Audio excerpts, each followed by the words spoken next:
Hey everybody, how's it going? This is Stephen Newman. And this is Emmanuel Holloway. You're watching A Genuine Self. Some people say time is money. Some people say time is more precious than money. But today we're going to discuss how you can understand the time value of your money. I know what I want, know what I watch, know what I read. I know what I want. Quick in the ear, quick in the heart. Be slow to speak, yeah. Persistence and patience, relations I'm facing, developing me. Together they better the weather to ripen the fruit on the tree. Yeah. So thank you. Before we go any further, if you could please subscribe. And if you have any feedback, please leave a comment below.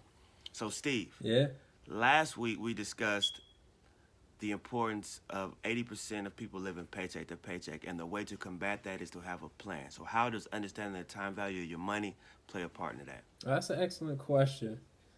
I guess the best way I can explain that, let's start with a story. Dope. I enjoy stories, Steve. So, if you roll the clock back not too far to the federal shutdown that just ended, uh, one of the things that was highlighted by that federal shutdown, no matter what you believe politically, it highlighted the issue of working in America and this lifestyle of paycheck to paycheck. Okay. Um, and what I mean by that is the lifestyle is paycheck to paycheck because if you think about the time value of your money, you're only allowing yourself to be able to survive for 2 weeks until that paycheck or 1 week until that paycheck is replaced. Okay. So whenever your time value of money is as short as a paycheck to paycheck period, you run into significant risk if something happens to that source of income. And you run into that problem very quickly. So basically, you're talking about occupational Yes, risk. yes, exactly. So, one of the big things that came from the federal workers, if you were watching the news, you saw a lot of stories about the inability to pay for certain services, whether it was daycare, it was school, putting food on the table. Now, these are very serious issues. Um, That is true. But what's hidden underneath that financial turmoil is what plan was in place. Because nobody plans to have their income taken away from them. Rarely do people plan for such scenarios. But So what questions would no sorry to worries. cut you off. What questions would you ask to prepare for that Yeah, that's a occupational great risk? question. I would say so. If we're talking about combating occupational risk, you have to think about the money you have in terms of the time it buys you. So think of it as the time value of your money. And the time value of your money, as it relates to occupational risk, is we all work for a living. So you have to ask yourself, what does it cost for you to live? What are your expenses? That expense number is what you want to base your time value on.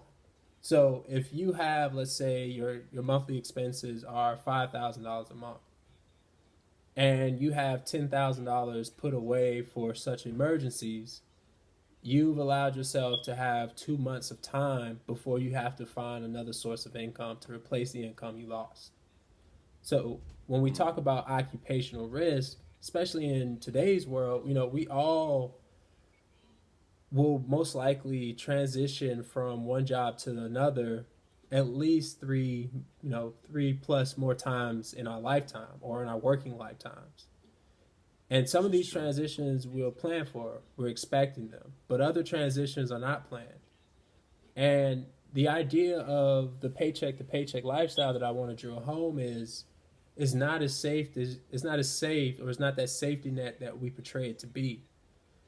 Because just like the federal workers, any of us in the public or private sector can lose our source of income for things outside of our control. And it can be the market's down. We can be in a bear market, and typically layoffs tend to follow or bring about that bear market. It could be that the company we work for is downsizing. Maybe they overplanned and overprojected and hired a lot of people, and now they're realizing the results aren't there, and they're having to go back a little. Maybe it's M&A transaction, which is a merger or acquisition. Maybe your company was acquired, or maybe it's merging, like SunTrust and BB&T. There may be some people that'll be collateral damage from that merger. And I'm not here to cast judgment whether that's right or wrong. I'm just here to tell you what happens. And when we talk about planning for occupational risk, it begins with that plan. And that plan has to have something in place for these such emergencies, and it needs to be measured in time based on your level of expenses. So, to answer your question, how do I get out of that?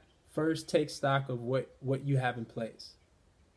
Be your own general practitioner. Diagnose yourself. What do you have in place? Two, if you don't have anything saved, you know you need to start. So there's a conversation that needs to start there. If you do have something saved, add that formula and ask yourself, how much time have you bought yourself in the event that you lose your source of income? If that time, yep. So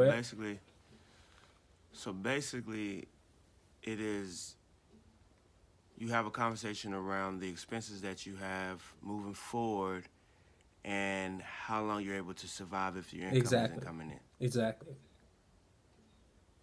And that would, it doesn't matter what type of income you have coming in. It really more so is predicated on the expenses. So whether it's predicated on your lifestyle.